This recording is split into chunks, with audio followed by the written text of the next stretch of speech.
ओम ब्रह्म सत्यम सर्वदा।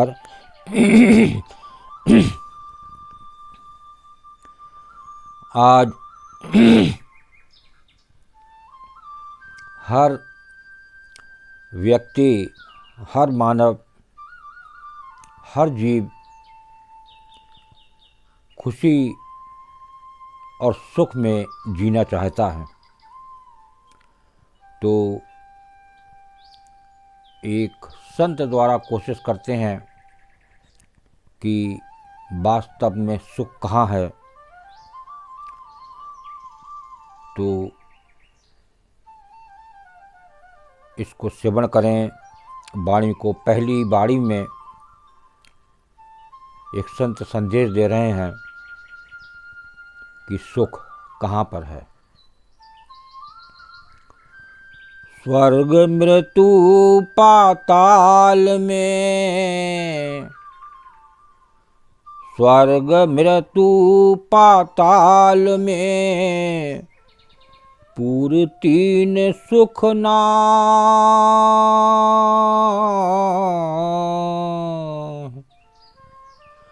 स्वर्ग मृत्यु पाताल में, पूर तीन सुख नाय। सुख साहिब के भजन में, सुख साहिब के भजन में, अरु संतन के माही कबीरा, अरु संतन के माही। स्वर्ग मृत्यु पाताल में पूर तीन सुख नाहि, सुख साहिब के भजन में अरु संतन के माही। देखिए, पहली ही कबीर वाणी में एक संत ने निर्णय दे दिया कि सुख कहाँ है। तो इसको श्रवण करते हैं। स्वर्ग मृत्यु और पाताल, इन तीनों ही पुरलोक में कहीं भी सुख नहीं है। देखिए, स्वर्ग मिल जाए तो हम लोग सुख की बात हो रही है यहाँ पर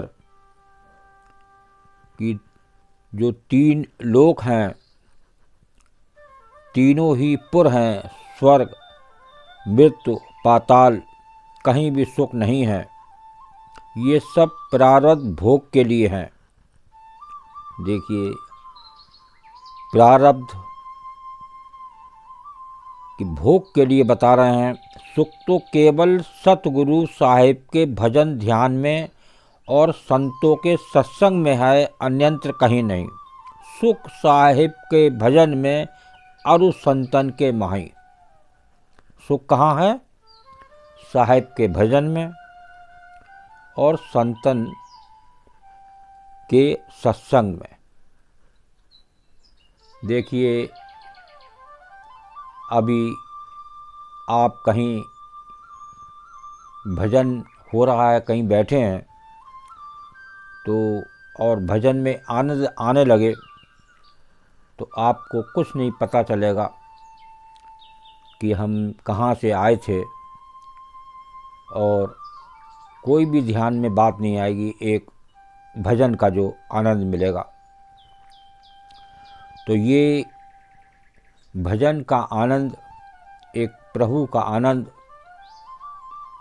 एक अपना आनंद ही है। एक सत्पुरुष के पास बैठ जाएं तो देखिए, ऐसी ठंडक की लहरें निकलती हैं जो मन और दिल को टच करती हैं, और वो उसका मन ही नहीं करता उठने के लिए, और वो नित उस सत्पुरुष के पास बैठना चाहता है।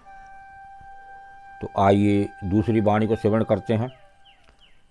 संपत्ति देख न हरसिए, संपत्ति देख न हरसिए, विपत्ति देख मत रो, संपत्ति देख न हरसिए, विपत्ति देख मत रो,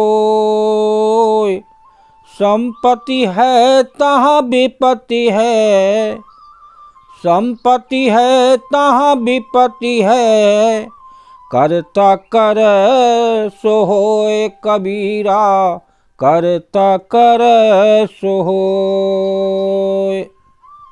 संपत्ति देख न हरसिए, विपत्ति देख मत रोए, संपत्ति है तहाँ विपत्ति है, करता करे सो होए। मिली हुई संपत्ति को देखकर कभी भी हर्षोल्लास मत करो, क्या पता कब वो संपत्ति छिन जाए, कब काल आ जाए और वो संपत्ति यहीं रखी रह जाए। और विपत्ति को देखकर मत रो, इसलिए हर समय विपत्ति नहीं रहती, हर समय दुख नहीं रहता। एक बार दुख और सुख ये चलते रहते हैं, तो कभी भी दुख आए, विपत्ति आए तो परेशान ना हो, ये सब प्रारब्ध की देन है। क्योंकि ये रहस्यमय परंतु तथ्यपूर्ण बात है कि जहाँ संपत्ति हमारा विपत्ति का होना भी स्वाभाविक है। जब दिन होगा तो रात भी होगी, रात होगा तो दिन भी होगी। जैसे सत्य बोलता है तो झूठ भी बोलता है। तो ये जो समभाव में रहने की स्थिति आती है, एक संत के साथ, एक भजन से, एक सिमरन से, एक सत्संग से ये शिक्षा मिलती है। और वो हल्के हल्के समभाव में कि दुख सुख में एक सा भाव लगे, कोई कष्ट ना लगे, पैसा हो तब भी कोई बात ना हो तब भी कोई बात नहीं। तो ये विधि का विधान प्रारब्ध का खेल है, जैसा वो करता है सो ठीक होता है। देखिए प्रभु श्री राम के सामने भी 14 वर्ष का वनवास आया, भगवान श्री कृष्ण जेल में जन्म हुए, पूरा जीवन ही दुख रहा और उन्होंने लोगों को सुख ही बांटा, लोगों की विपत्तियों को ठीक किया, लोगों की जो स्वास्थ्य ठीक नहीं होता था उनको ठीक किया। ऐसा कई बार लोगों ने देखा और सुना। तो जैसे जहाँ जल होता है तो वहाँ कीचड़ का होना भी स्वाभाविक है, वैसे ही जहाँ सुख होता है वहाँ दुख का होना भी निश्चित है। अतः प्रत्येक स्थिति में समत्व भाव में रहना चाहिए। तो ये लास्ट एक वाणी को और श्रवण करते हैं। संपत्ति तो हरि मिलन है, संपत्ति तो हरि मिलन है, विपत्ति जु राम बियो,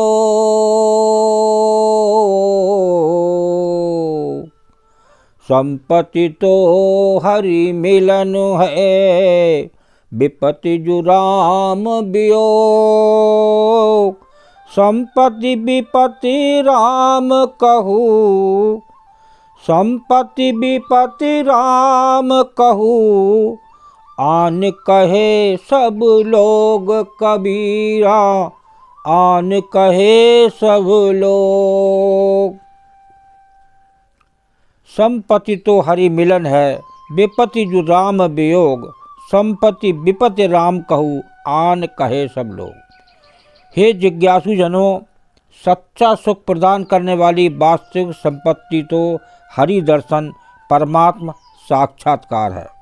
देखिए ये है वास्तविक संपत्ति जिसके लिए मानव इस संसार में आया और उन 9 महीने गर्भ में यही एक कोशिश रही, एक प्रभु से वायदा रहा कि मैं बाहर आकर हरि भजन करूँगा, लेकिन इस संसार में आकर उस परमात्मा साक्षात्कार को भूल गया और वो उस संसार के सुख और मोह में खो गया।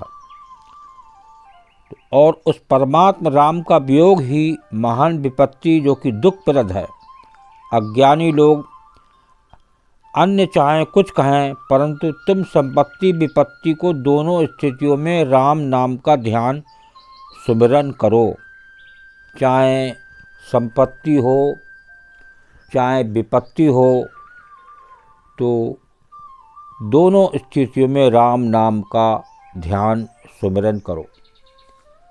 तो ये एक नाम भगवान का कल एक दास कुछ देख रहा था यूट्यूब में, तो एक बच्चा था, तो वो बाबा के हाथ पे, जब बाबा कहीं जाते थे तो बच्चे के हाथ पे लिखते थे वो, और बच्चा उनके हाथ पे लिख देता था राम। तो ये शब्द राम इसलिए लिखा जाता था कि वो सफलता मिल जाए। तो वो जब बच्चा जाता था कहीं भी, तो उसके हाथ पे यहाँ राम लिख दिया जाता था। और जब एक दिन बाबा उसके कहीं इंटरव्यू में गए नौकरी की तलाश में, तो वो बच्चे ने वही राम उनके हाथ पे लिख दिया। तो जो बॉस ने लिखते समय कुछ लिखवाया, तो लिखते समय हाथ पे नज़र पड़ी, तो उन्होंने ये पूरी हाथ पे लिखे राम की दास्तां सुनाई और वो बड़े खुश हुए। और उन्होंने उनको एक दिन फ़ोन करके बुलाया कि मैंने आपका सिलेक्शन कर लिया है, आप यहाँ आ जाएं। तो इसी प्रकार एक मीटिंग थी, तो मालिक भी जो है एक मीटिंग में गए, तो उन्हें बड़ा टेंशन था, तनाव था। तो उन्होंने भी ये प्रक्रिया अपनाई और उन्होंने मीटिंग से जाने से पहले हाथ पे राम लिख दिया। और राम लिखने के बाद जब मीटिंग गए तो सारा तनाव ख़त्म हो गया। ये होती है प्रभु श्री राम की महिमा। तो ये सबसे बड़ी संपत्ति है जो आप लेके जाने वाले हैं। जब विदा होंगे, काल का कुछ नहीं पता, कब आक्रमण कर दे जाते समय। तो ये एक ध्यान रखें। और प्रभु की लीला अपरंपार है। तो जितना सुख आनंद आपको इस भजन और सिमरन में मिल सकता है, वो एक है असली संपत्ति। उसको जानें और आज के इस वीडियो को शेयर करें ज़्यादा से ज़्यादा और चैनल को सब्सक्राइब करें। तो निश्चित ही आपको आने वाला वीडियो और सुंदर उसका नोटिफिकेशन मिले और उसका फिर से आनंद ले सकें। ओम ब्रह्म सत्यम सर्वदा।